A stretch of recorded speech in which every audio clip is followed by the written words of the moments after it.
Jemaat yang dikasihi Tuhan, kita bertemu kembali dalam pelayanan minggu hari ini.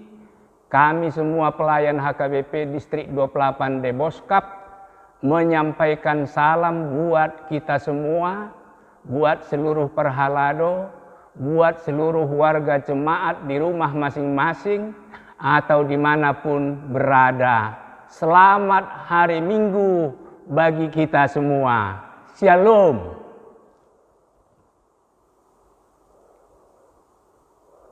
Kita akan mendengarkan firman Tuhan dari kitab Mazmur 42 ayat 1 sampai ayat 6. Sebelumnya kita berdoa.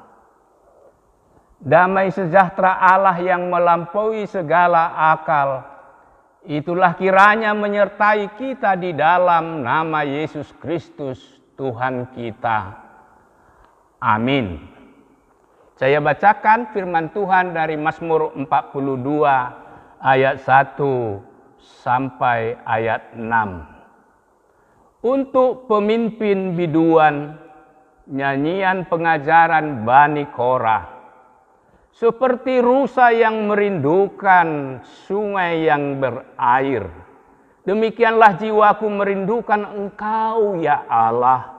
Jiwaku haus kepada Allah yang hidup. Bilakah aku boleh datang melihat Allah?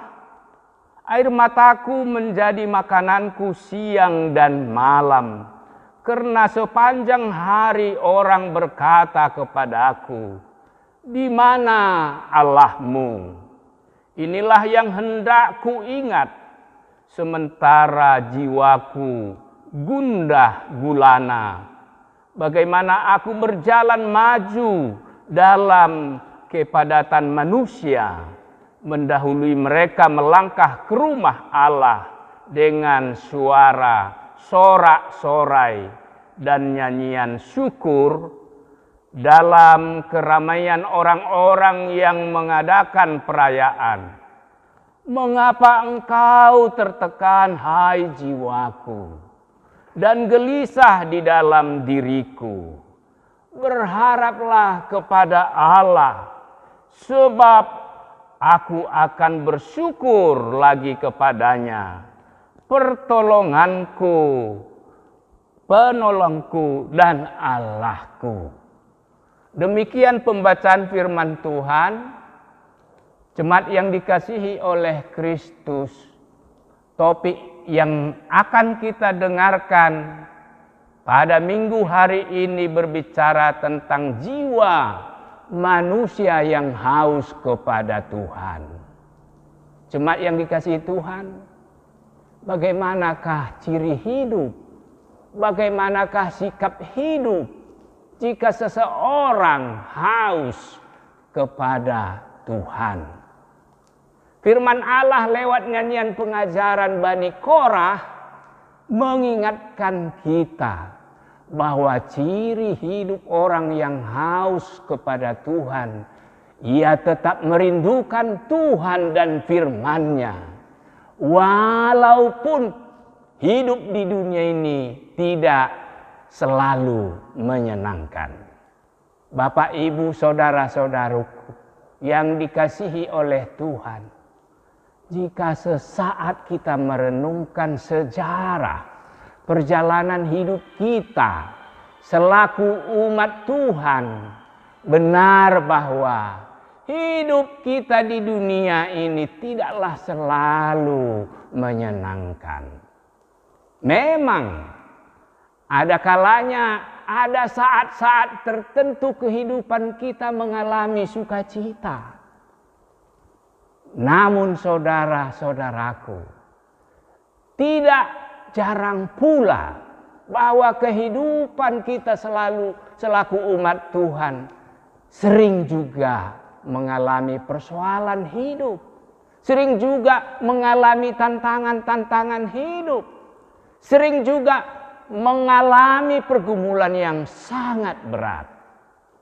Ada sebagian umat Tuhan merespon permasalahan hidupnya merespon tantangan hidupnya dengan menunjukkan sikap yang frustrasi, dengan menunjukkan sikap yang berputus asa.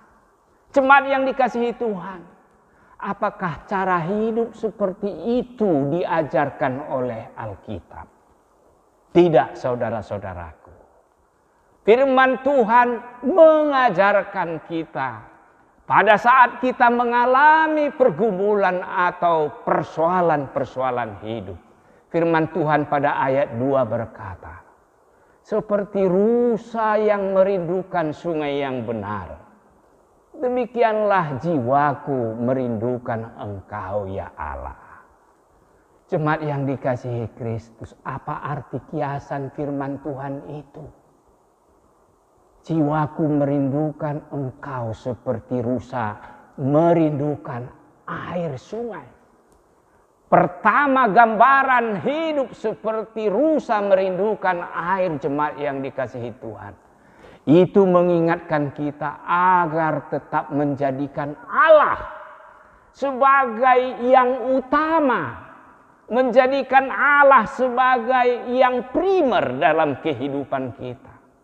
Walaupun pemazmur mengalami tantangan dan pergumulan hidup yang cukup berat di pengasingan dari kaum orang-orang yang belum percaya. Namun saudara-saudaraku, keadaan itu tidak sama sekali mengendorkan imannya untuk menutup kerinduannya bersekutu kepada Tuhan. Ia justru selalu mengutamakan Tuhan. Dia selalu mencari Tuhan. Gambaran hidup seperti itu diibaratkan bagaikan rusa merindukan air. Jemaat yang dikasihi Tuhan. Arti yang kedua, jika firman Tuhan mengingatkan bahwa hidup merindukan ibarat rusa merindukan air, itu adalah menunjuk cara ketergantungan hidup kita kepada Allah. Jemaat yang dikasihi Tuhan, seekor rusa yang sehat pastilah setiap hari membutuhkan air dalam hidupnya. Tanpa air, maka kelangsungan hidup seluruh makhluk ciptaan Allah akan terganggu dan akhirnya pastilah mati. Demikianlah juga hidup kita manusia disaksikan oleh pemazmur.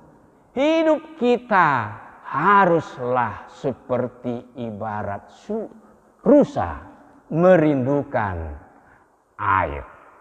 Itu artinya supaya ada ketergantungan setiap saat dalam kehidupan kita, walaupun apa yang terjadi. Jemaat yang dikasihi oleh Kristus, firman ini tentu memiliki tujuan. Kenapa kita harus diingatkan mencari Tuhan, merindukan Tuhan seperti rusa merindukan air?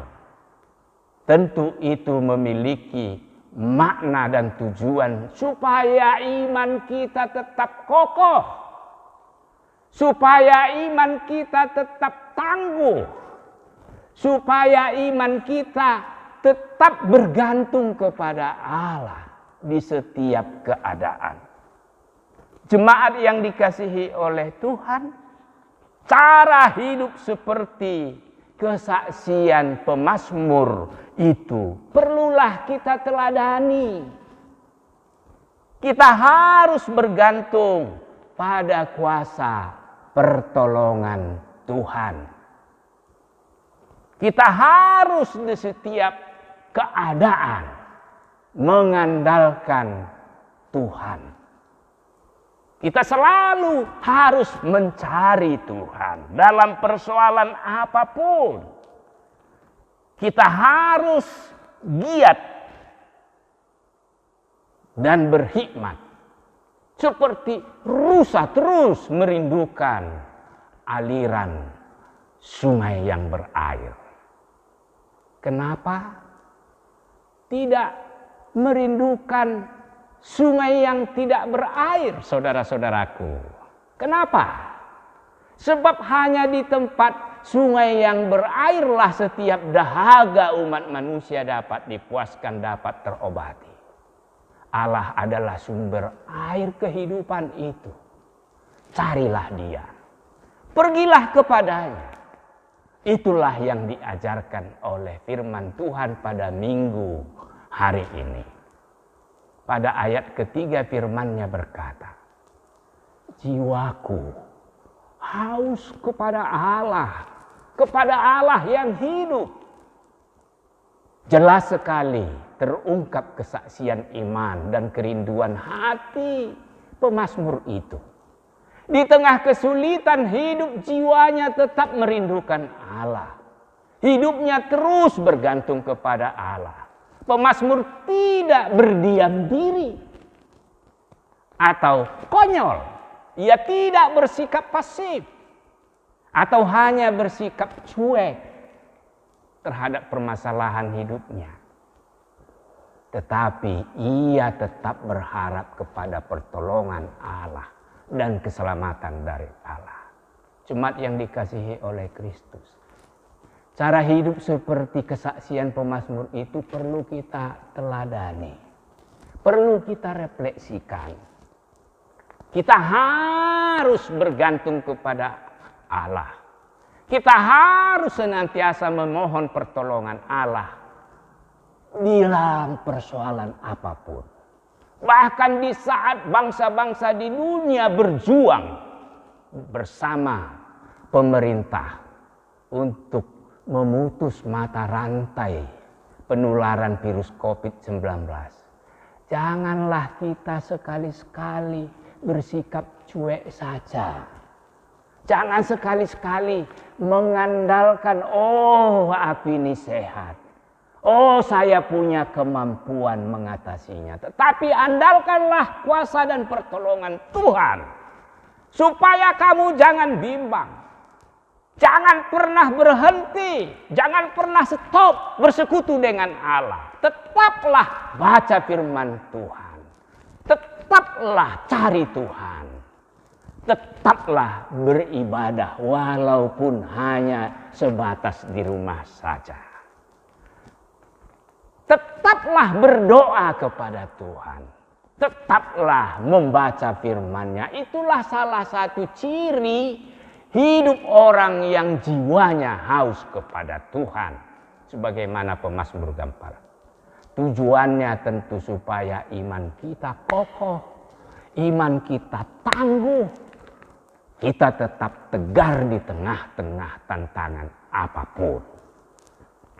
Jemaat yang dikasihi oleh Kristus, selanjutnya firman Tuhan mengingatkan kita pada bagian yang kedua, bahwa air mata dan tangisan manusia tidak akan pernah menyelesaikan persoalan hidup kita.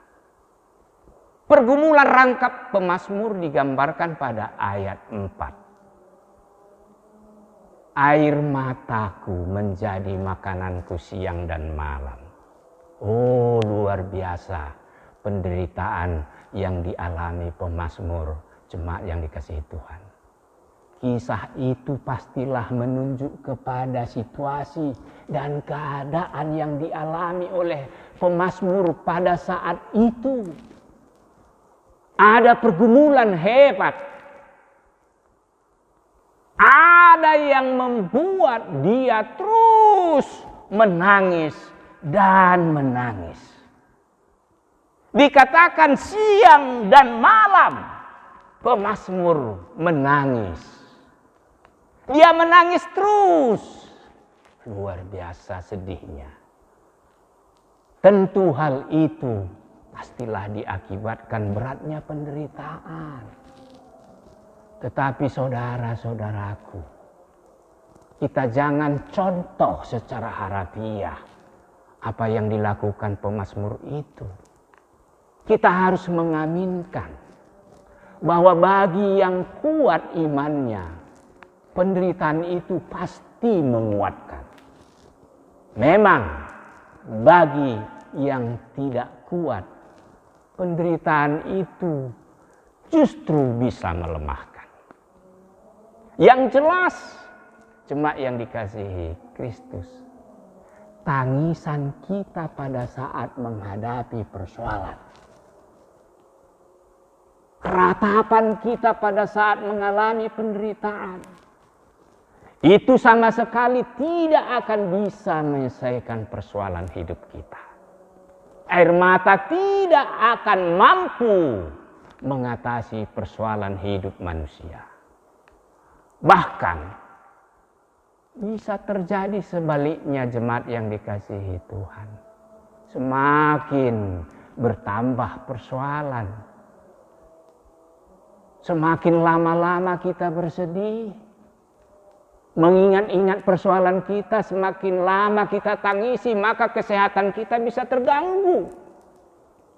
Bisa terjadi hal-hal yang fatal dalam hidup kita. Seandainya dengan tangisan dan ratapan persoalan bisa selesai, boleh seluruh jemaat kita undang, kita sama-sama menangis. Tapi justru tangisan tidak akan pernah menyelesaikan persoalan di tengah-tengah kehidupan manusia. Yang ketiga, pesan firman Allah buat kita, jemaat yang dikasihi oleh Kristus, adalah supaya kita tetap berjuang mengatasi segala tekanan jiwa. Kita tetap berjuang mengatasi kegelisahan jiwa dan terus berharap kepada pertolongan Allah. Itulah yang diingatkan terakhir oleh firman Tuhan. Saudara-saudaraku yang percaya kepada Yesus Kristus, kita diingatkan agar tetap berjuang, nggak boleh berpangku tangan, nggak boleh berdiam diri, nggak boleh cuek, nggak boleh tidak mau tahu terhadap persoalan atau lari dari persoalan-persoalan hidup kita. Tapi justru firman Tuhan berkata, mengapa engkau tertekan, hai jiwaku, dan gelisah dalam diriku? Berharaplah kepada Allah, sebab aku akan bersyukur lagi kepadanya, penolongku dan Allahku. Firman Tuhan pada ayat yang ke-6 ini sangat tegas mengajarkan kepada seluruh umatnya supaya berjuang mengatasi segala bentuk tekanan hidup, mengatasi segala bentuk kegelisahan jiwa, bahkan mengatasi segala bentuk kegundahan hati. Firman Allah yang berkata, mengapa engkau tertekan, hai jiwaku? Mengapa engkau gelisah? Pesan firman Allah ini ingin mengajar kita supaya masing-masing kita, jemaat yang dikasihi, terus berjuang di setiap saat untuk melawan segala tekanan dan kegelisahan di dalam hidup kita. Martin Luther pernah berkata, orai et labora.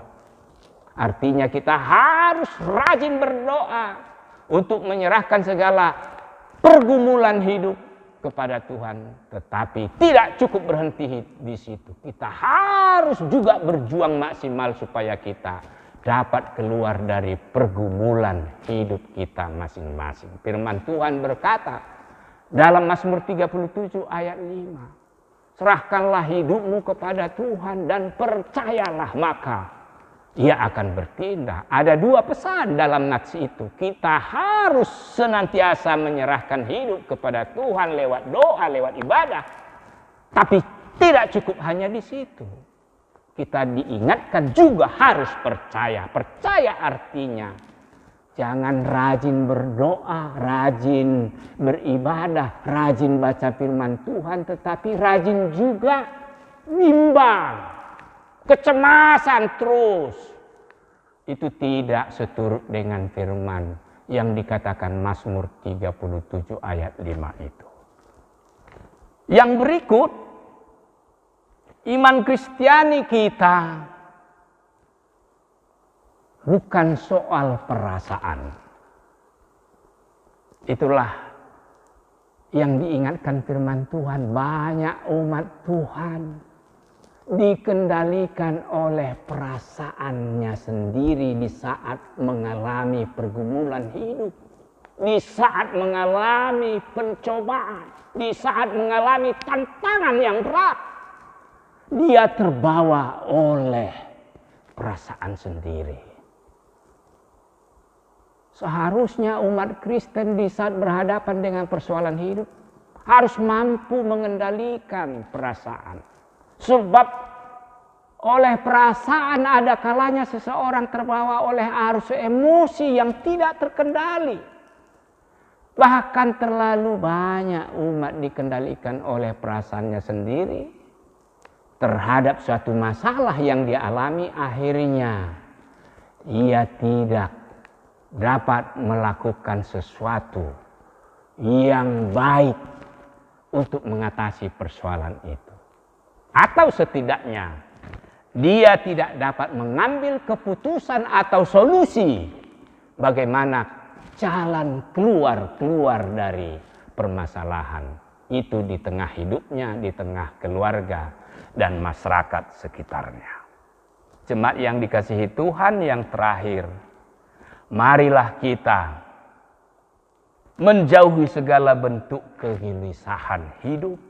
Marilah kita dalam keluarga menjauhi segala bentuk tekanan-tekanan jiwa. Atau setidaknya jangan memberi tekanan-tekanan terhadap siapapun di tengah keluarga, di tempat pekerjaan, atau di tengah masyarakat.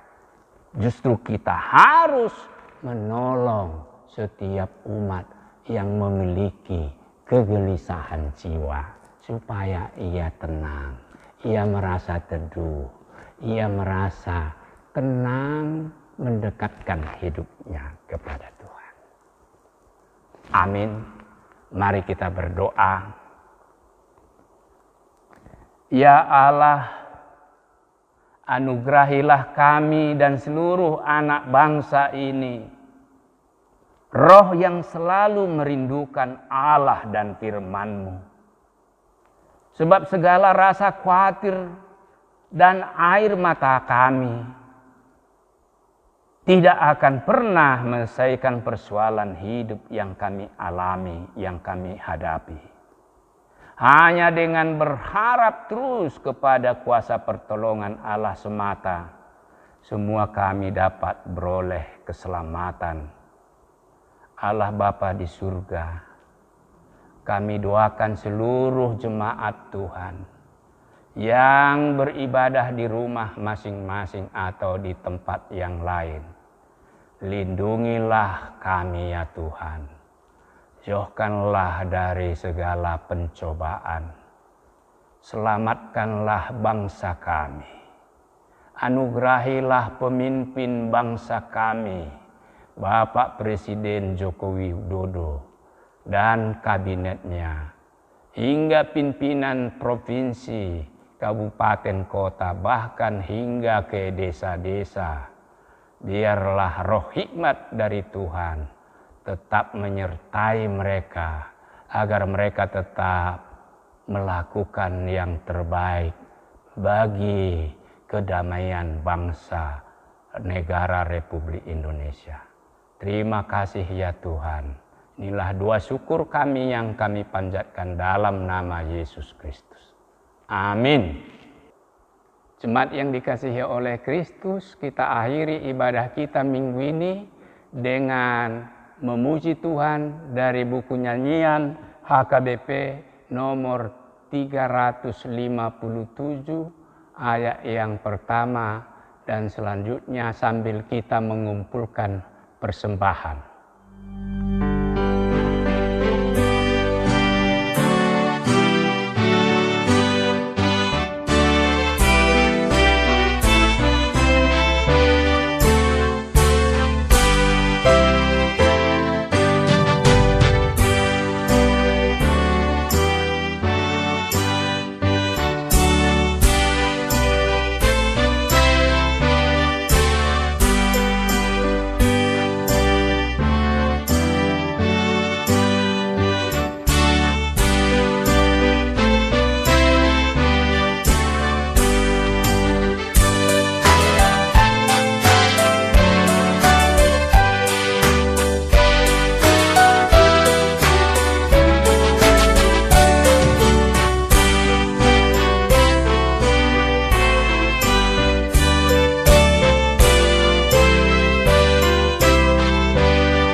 Jemaat yang dikasihi Kristus, marilah kita berdoa untuk menyerahkan persembahan kita kepada Tuhan.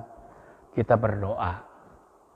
Ya Allah Bapa kami yang di surga, kami mengaku bahwa Tuhan adalah sumber dari segala karunia yang melimpah dalam kehidupan kami masing-masing. Sebagian daripada karunia itu kami serahkan kembali sebagai persembahan kepada Tuhan. Terimalah dan berkatilah persembahan umat-Mu ini, agar dapat kami pergunakan untuk pekerjaan dan pelayanan kerajaan Tuhan di dunia ini. Bukalah hati kami untuk mengenal betapa banyak berkat dan karunia yang kami peroleh dari Tuhan, supaya kami senantiasa bersyukur kepadamu di dalam nama Yesus Kristus Tuhan kami. Amin.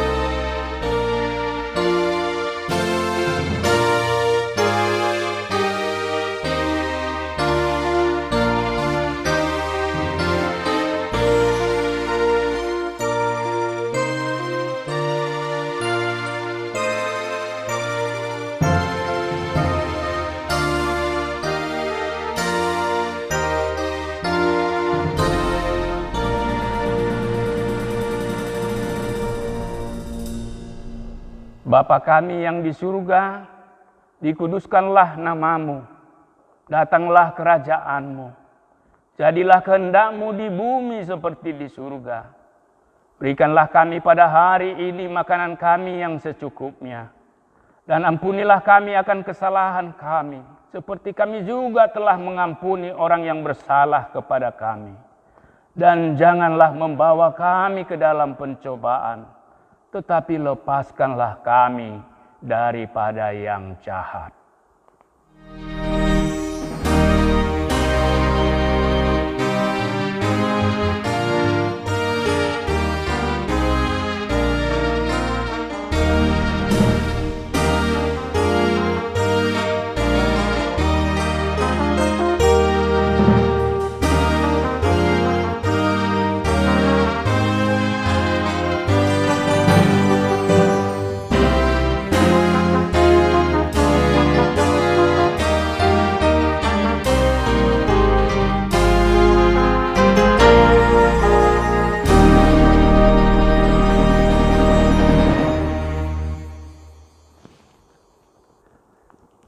Terimalah berkat Tuhan. Tuhan memberkati dan melindungi engkau. Tuhan menyinarkan wajah-Nya kepadamu dan memberi engkau kasih karunia. Tuhan menghadapkan wajah-Nya kepadamu dan memberi engkau damai sejahtera. Amin.